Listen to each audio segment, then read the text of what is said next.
Hello everyone, this is Prince Thakkar and I'll begin on the behalf of a group member and our topic is airline. First we'll look on the mistakes and the follow-up of the mistakes done in assignment 1.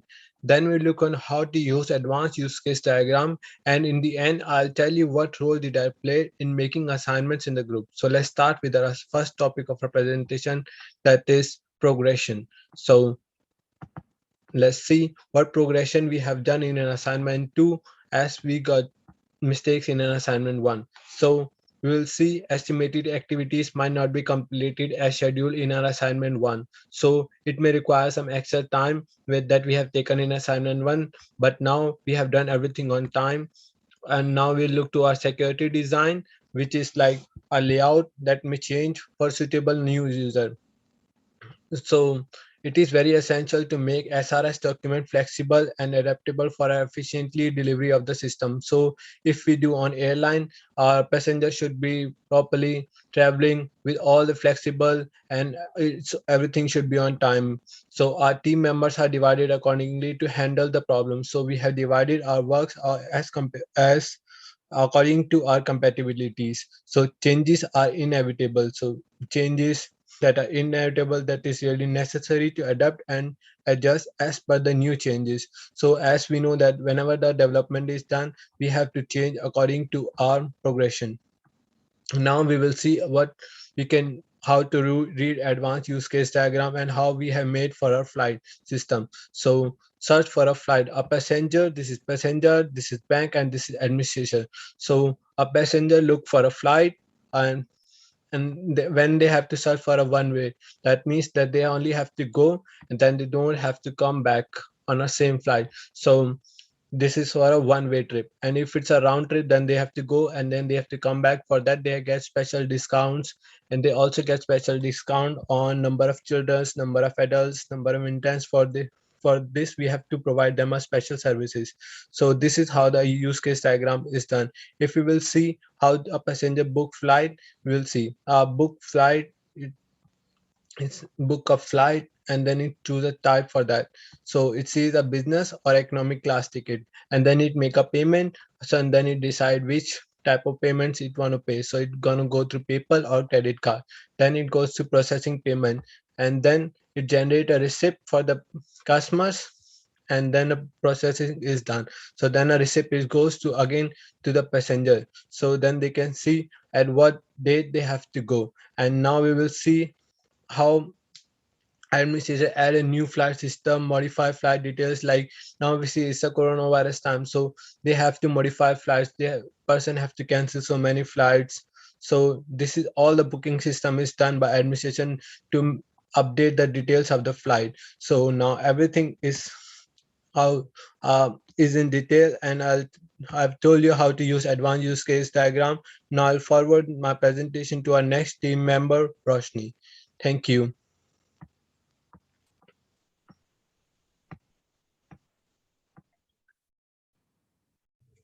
So hi everyone, this is Miroshani Chaudhary. So I'll be explaining about the use case deciding the flight. So in this use case, the client is basically the users, and our activity is to book the book the flight. And our flow consists of like users logging into the airline's application portal and then going to the preferred flight list, and a list will be displayed to the users. The time to choose between the flights is so is depends upon the users. Like there are lists offered in a sorted manner from where the users can decide their flights, and basically some of the rules are flights are chosen based on users' choice, and the flights are given an array of sorted manner. Mm.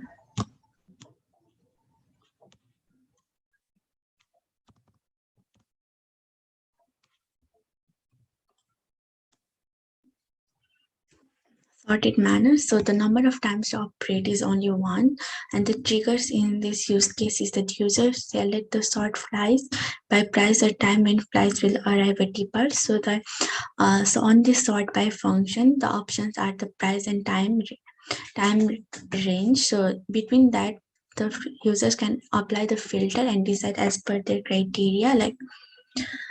And the exceptions in this use case is that request asked by the client may not be available, and it must be the flights must be selected by this option of short by price or length.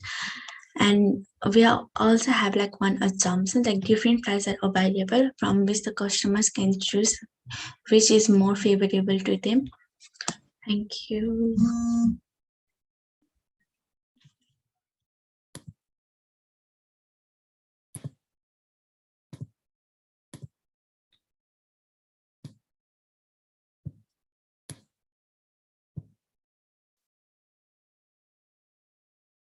This is the financial approval under user requirement.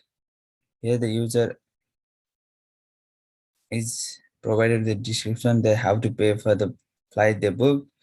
The rule is set up that they can select between any class of flight, such as business class flight, first class flight, and they're gonna have to pay according to that. And the rule is another rule is set up as once they book for the flight, they have to pay for the ticket. And the number of times they book the flight, they're gonna have the same number of amounts.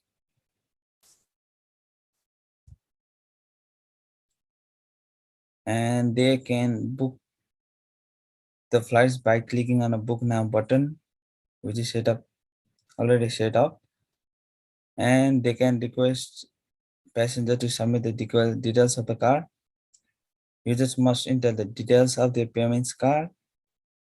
And once they have done it, they can just press a button like send money, which will help us to pay the amount required to book a flight.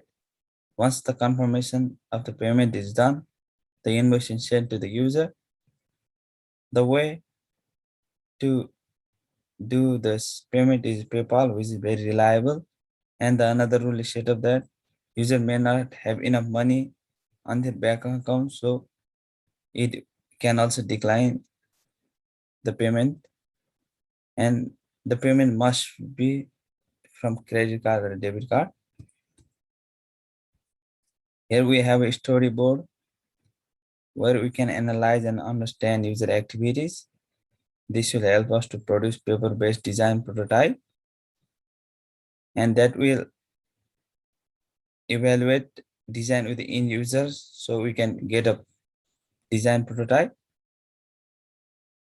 And once it is produce dynamic design prototype, it will again evaluate design with end users and we'll get executable prototype, and then we'll be able to implement it within the final user interface.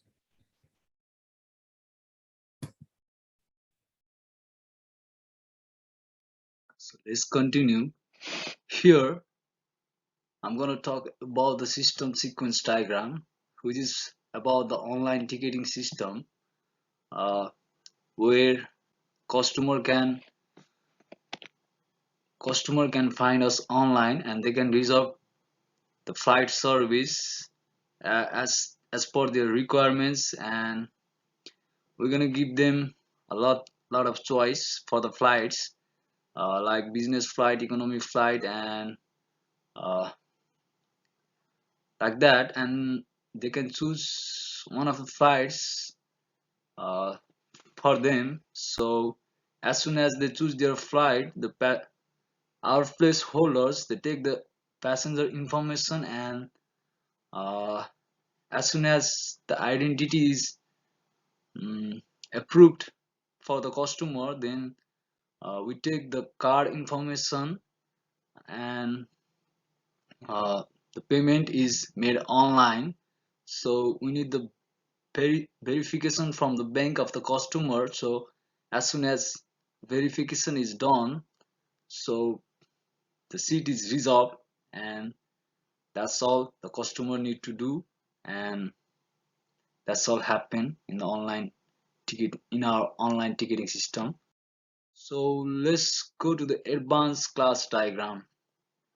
Here we have separated the class diagram into 5 entities.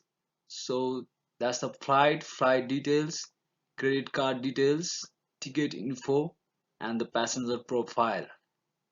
So this is what we need, uh, what our online system needs uh, to get to the final destination of the customer and our final goal, and that's it.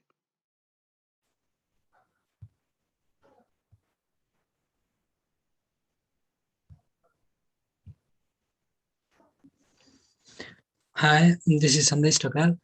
As per our assignment requirement, today I'm going to give a short demonstration about our assignment presentation. First of all, I would like to begin with software testing. Software testing is actually a process that helps to ensure the system or the software that has been created has followed all the standard requirements for the software development requirement, and the result product is without any defects. We have taken ticket booking application as a project for our assignment. So in this context, software testing helps to ensure the developer with affordable price, as it helps to reduce the price for the software development significantly, and it also helps to maintain the application with high security and helps to promote good quality services for the application. Software testing is usually carried out by three different processes. They are functional, non-functional, and maintenance testing. Functional testing usually helps to ensure the single units can function properly while the application is running. Non-functional testing focuses on the performance of the application, and maintenance testing focuses on the control measures for the performance of the application. Moving, now moving on to acceptance criteria. Acceptance criteria usually includes the requirements that are predefined, and it also includes the categories for the software requirement processes that must be met. For our assignment, the documentation is kept quite concise and simple, and there are also different graphical interfaces provided so that users can interact with online booking application more conveniently and more easily. In the case of any negative scenarios or feedbacks from the user, the acceptance criteria also helps to get those reviews from the users so that the developers can improve the application considering the recommendations and feedbacks from the users. Acceptance criteria is usually categorized into scenario-oriented criteria, role-oriented criteria, and custom formats. Now moving on to proposed development strategy. Proposed development strategy actually refers to the strategies that helps to further improve the system or more develop the system, um, or develop the software system without impacting the user's experience on the system. There are different strategies for this purpose, such as blue-green strategy, recreative strategy, and canary strategy. For our assignment, blue-green strategy can be considered as most suitable project as it enables developers to update the system version or improve the system version without noticing the without noticing the users, so that their experiences cannot be impacted. Thank you.